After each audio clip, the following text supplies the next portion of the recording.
Hi, my name is Francis Grunow. I'm the co-founder and coordinator of the Marche du Nain Rouge, Detroit's annual community art parade. The Marche du Nain Rouge means basically March of the Red Dwarf. Part of why we like it is because it's sort of couched in this mystique and mythology and history of the city.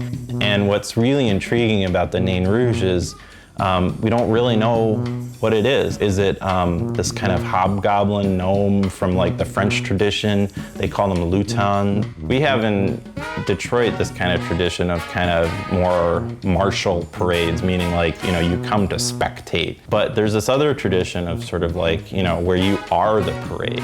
Like you come as the parade and you come to see another person. Like I come to see you and you come to see me, and we sort of create this world together. It gives you this sort of opportunity to parade and express yourself and meet other people sort of on level playing field in ways that you can't do during the regular day-to-day. So that, I think, is part of what makes it powerful and why people really get into it. It's like a mashup between, you know, Mardi Gras is definitely a strong influence. There's a local community from, like, the Burning Man community is really into it. The Theater Bazaar has been a really big part of growing it, and we've definitely learned from them. They're another big influence. We love what they do.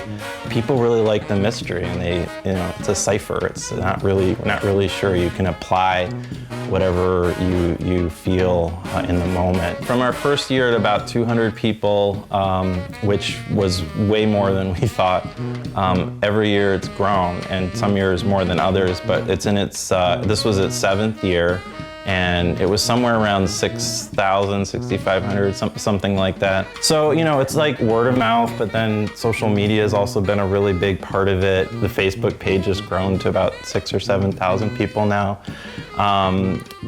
We've used Twitter. We've, you know, had really good help with the PR world. And people now come from overseas. Like there was a guy from Denmark that's come several years in a row. He's like, this is the craziest thing I've ever seen. He's flown here for that. So it's gone sort of like, you know, through these different channels of sort of kookiness and craziness, and people who sort of like respond to this kind of thing, this kind of festival. This is the Masonic Temple, and it's the biggest in the country. It's probably one of the biggest in the world, and it rises up a couple hundred feet straight up. And this is where we end the Marche du Nain Rouge, right on these steps. Past year it worked great, about 5,000 people in front.